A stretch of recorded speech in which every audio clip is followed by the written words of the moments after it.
সালাম আলাইকুম মহিউদ্দিন ভাই, কেমন আছেন? হ্যাঁ, ওয়ালাইকুম সালাম। কি অবস্থা ভাই, ভালো আছেন? আলহামদুলিল্লাহ ভাইজান। আপনাদের ওইখানে আচ্ছা। এখন তো সকাল মনে হয়, এ নাকি রাত? আপনাদের ওইখানে রাত, আমাদের এখানে সকাল। হ্যাঁ ভাই, এখন 10টা 47 বাজে রাতে। আমাদের লোকে এখন সকাল 9টা 47। সূর্য উঠে গেছে। তো আজকে মানে যে টপিক গুলো আমরা আলোচনা করব সেগুলো জি হলো, আপনি এই যে মানে টোটাল এই যে কানাডা যে জার্নি সম্পর্কে মানে আমাদের যে ভিউয়ার্স রয়েছে তাদেরকে মানে সবকিছু বলবেন, এবং তারা অনেক সময় প্রশ্ন করবেন নানান, এই ধরনের জি student visa, visit visa, work permit. তো সেগুলো নিয়ে আলোচনা করবেন মাঝে মাঝে, যদি তারা ইন্টারেস্টেড হয়। আর আপনার যে ভিডিও ডেসক্রিপশন বক্সে আপনার স্ক্রিন যে আপনার চ্যানেল রয়েছে, আপনার ইয়ে রয়েছে, হোয়াটসঅ্যাপ নাম্বার, সব আমরা শেয়ার করে দেবো। তারা আপনার সাথে সরাসরি যোগাযোগ করতে চায় তারা করতে পারবে, আর আমরা তো আছি। তো জি আচ্ছা, ইনশাআল্লাহ। প্রথমে আপনার পরিচয়টা দিন, আমাদের ভিউয়ার্সরা শোনো। জি জি মহিউদ্দিন ভাই, থ্যাংক ইউ। আমার আসলে পরিচয় হচ্ছে, আমি তো মোহাম্মদ আতিকুর রহমান, এডুকেয়ার কানাডার সিইও হিসাবে আপনাদের সাথে আছি। আমাদের এখানে আমাদের একটা ইমিগ্রেশনের এজেন্সি আছে, যারা বাংলাদেশ থেকে আসতে চায় কানাডাতে, স্টুডেন্ট কিংবা প্রভিন্সিয়াল নমিনি প্রোগ্রাম, কিংবা ভিজিটর ভিসা, কিংবা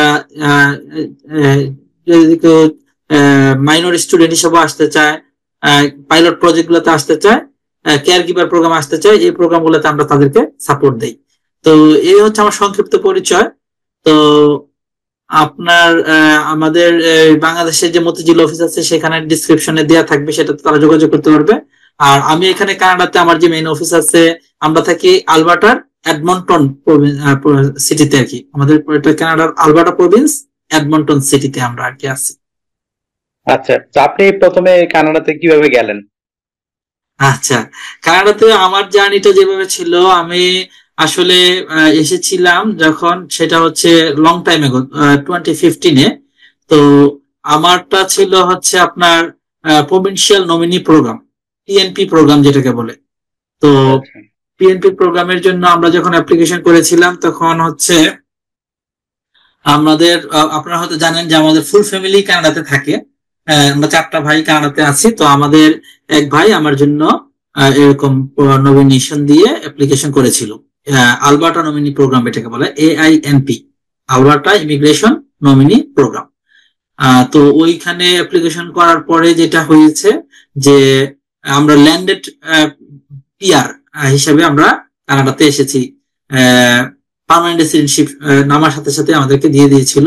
তার 3 বছর পর আমাদেরকে কানাডাতে সিটিজেনশিপ দিয়ে দিয়েছে, এবং এই যে আমাদেরকে পাসপোর্টও দিয়ে দিয়েছে, আমার এবং আমার ওয়াইফের এবং আমার ছেলের, তিনজনেরই আমাদের কানাডিয়ান পাসপোর্ট। আপনারা হয়তো দেখতে পাচ্ছেন এখানে। আমাদের সবারই এখানে নাগরিকত্ব আমাদের হয়ে গেছে 2019 সালে। এই হচ্ছিল আমাদের সংক্ষিপ্ত জার্নি। তো আপনি মানে কানাডাতে পাসপোর্ট পাইছেন 3 বছর পরে, জি পার্মানেন্ট? হ্যাঁ, দুই হাজার আচ্ছা। পনেরো সালে আমরা আসছি অক্টোবরে, 2019 সালে আমাদের সিটিজেনশিপ দিয়ে দিচ্ছে আর কি। আমরা আসার সাথে সাথে পার্মানেন্ট রেসিডেন্টশিপ ছিল, নাগরিকত্ব পেয়েছি হচ্ছে 3 বছর পরে, আচ্ছা। পাসপোর্ট সহকারে নাগরিকত্ব যেটাকে বলা হয় আর কি। হ্যাঁ, সিটিজেনশিপ। তো আপনি দেশের মানুষকে কিভাবে সাহায্য করতে চান? দেশের মানুষের জন্য তো সহযোগিতার হাত বাড়িয়ে দিয়েছে এইভাবে যে চেষ্টা করছি যে 3টা উপায় অ্যাকচুয়ালি আমি হেল্প করে যাচ্ছি। একটা হচ্ছে ধরেন আপনার যারা ফ্রি কনসালটেশন, যে যারা আগ্রহী আছে তাদেরকে আমরা কোনো প্রকার সার্ভিস ফি ছাড়াই তাদেরকে আমরা পরামর্শ দিতে থাকি, যে আপনারা আপনাদের যোগ্যতা অনুযায়ী অ্যাপ্লিকেশনটা জমা দেওয়ার জন্য যতটুকু করা যায় সাপোর্ট দেয়া যেটাকে বলা হয়। ধরেন কোন একটা স্টুডেন্ট, তারা স্টুডেন্ট ভিসা কানাডাতে আসতে চায়, তাদেরকে আমরা কিন্তু ওই বিভিন্ন ইউনিভার্সিটি গুলোতে আমাদের এফিলিয়েশন করা আছে, তাদেরকে এনরোলমেন্ট লেটার দিতে পারি, অফিসিয়ালি তাদেরকে আমরা ভর্তি করাইতে পারি আমাদের এডুকেয়ার কানাডার মাধ্যমে। সেই ক্ষেত্রে তাদের কাছ থেকে আমরা কোনো সার্ভিস ফি তাদেরকে নিচ্ছি না। এটা একটা বড় একটা স্টুডেন্টের জন্য সুবিধা। আর যারা ভিজিটর ভিসায় আসতে চায় তাদেরকে সহযোগিতা করতেছি, যে পরামর্শ দিতেছি কিভাবে তাদের ফাইলটা প্রসেস করতে পারতেছে, কয়েকটা দেশ যদি তারা ভিজিট করে ট্রাভেল হিস্ট্রি রেডি করে। এটা নিয়ে আমরা বিস্তারিত আলোচনা করবো প্রত্যেকটা প্রজেক্ট নিয়ে পরবর্তীতে ইনশাল্লাহ তাআলা, আল্লাহ যদি আশা রাখে। আর যে সংক্ষিপ্ত কথা হচ্ছে যার যে যোগ্যতা আছে ওই যোগ্যতা অনুযায়ী তাদের প্রপারলি তাদের ডকুমেন্ট গুলো প্রিপারেশন করার ক্ষেত্রে আমরা সহযোগিতা করে থাকি কানাডাতে বিভিন্ন প্রোগ্রামে আসার জন্য। আচ্ছা, তাহলে আপনার যে ট্যুরিস্ট বিষয়ে কেউ যাইতে চায় তাকে অবশ্যই আগে 5টা 6টা দেশ ভ্রমণ থাকতে হবে। ডিপেন্ড কোন দেশে তারা গেছে, যদি ইউরোপিয়ান কোনো কান্ট্রি হয় একটা দুইটা হলেও হচ্ছে। হ্যাঁ, আবার যদি বাংলাদেশের পাশাপাশি দেশ কেউ এশিয়াতে থাকে তাহলে মালয়েশিয়া, সিঙ্গাপুর, দুবাই দিয়েও আমরা করতেছি, সাকসেস আমাদের আলহামদুলিল্লাহ হচ্ছে। অনেক ভাইয়েরা আসতেছেন, তো ওয়ার্ক পারমিটও অনেকে আসতেছে আইএলটিএস দিয়ে। আবার অনেক আইএলটিএস ছাড়াও কিন্তু কিছু কিছু কোম্পানি আছে যারা এলএমএ ছাড়াও কিন্তু ইস্যু করতে পারে ওয়ার্ক পারমিট। তো সেগুলো নিয়ে আমরা আলোচনা করব। তবে খুব ভালো একটা প্রশ্ন, কয়টা দেশ ভিজিট করতে হবে এটা ডিপেন্ড করবে কোন দেশে তারা ভিজিট করতেছে। আচ্ছা আচ্ছা, তো অনেকে আমাকে প্রশ্ন করে স্কুল বিষয় সম্পর্কে, স্কুল বিষয় সম্পর্কে একটু বললে ভালো হয় আর কি। জি ইনশাআল্লাহ। স্কুল ভিসাটা হচ্ছে মহিউদ্দিন ভাই খুবই ভালো একটা কোশ্চেন করছেন আপনি, থ্যাংক ইউ। স্কুলিং ভিসাটা এমন একটা বিষয় যেটা খুবই সেফলি কানাডাতে এন্ট্রি করার জন্য গার্জিয়ানদের যারা প্যারেন্টস তাদের জন্য খুবই একটা ইজিয়েস্ট ওয়ে। তো মাইনর স্টুডেন্ট যারা 18 বছরের বয়সের নিচে তাদের জন্য কিন্তু আমাদের এই রোডটা ওপেন করা আছে। তারা চাইলেই কিন্তু বাচ্চাদের ভর্তি করিয়ে এখানে তারা বাবা বা মা যে কোনো একজন প্রথমে আসতে পারে, পরবর্তীতে তারা রোটেট করে বাবা যদি প্রথম আসে পরবর্তীতে মা আসতে পারতেছে, এবং তারা এসে এখানে ভিজিটরের যে স্ট্যাটাস তারা সেই স্ট্যাটাস নিয়ে আসতে পারতেছে। তাহলে পুরো ফুল ফ্যামিলি কিন্তু আসতে পারতেছে এই মাইনর স্টুডেন্ট ভিসাতে। নর্মালি সেশনটা শুরু হয় সেপ্টেম্বরে, কিন্তু আমরা নভেম্বর ডিসেম্বরের দিকে কিন্তু অ্যাপ্লিকেশন গুলো প্রসেস করে রেডি করে ফেলি, যেহেতু জানুয়ারিতেই তারা কাট অফ ডে এনরোলমেন্ট করার জন্য নেয়। এনরোলমেন্ট হয়ে গেলে বাচ্চাটা রেজিস্ট্রেশন হয়ে গেলে ভিসার জন্য অ্যাপ্লাই করতে হয়, তখন 3 মাস সময় যদি লেগে যায় তখন কিন্তু সেপ্টেম্বর সেশনের জন্য তারা কিন্তু চাইলে মে জুন এর দিকে চলে আসতে পারে। তো এখানে আপনার পিতা মাতা কি একসাথে যেতে পারে না? যে কোনো একজনকে অ্যালাউ করে যদি একটা স্টুডেন্ট হয়। হ্যাঁ, দুজনের দুটো বাচ্চা হলে দুজন আসতে পারতেছে আর কি। আবার তারা রোটেশন করতে পারতেছে, পিতা মাতা একজন আগে আসবে তারপর আবার আরেকজন আসবে। এখানে কি আপনার ওয়ার্ক পারমিট পাবে এই বিষয়ে গিয়ে?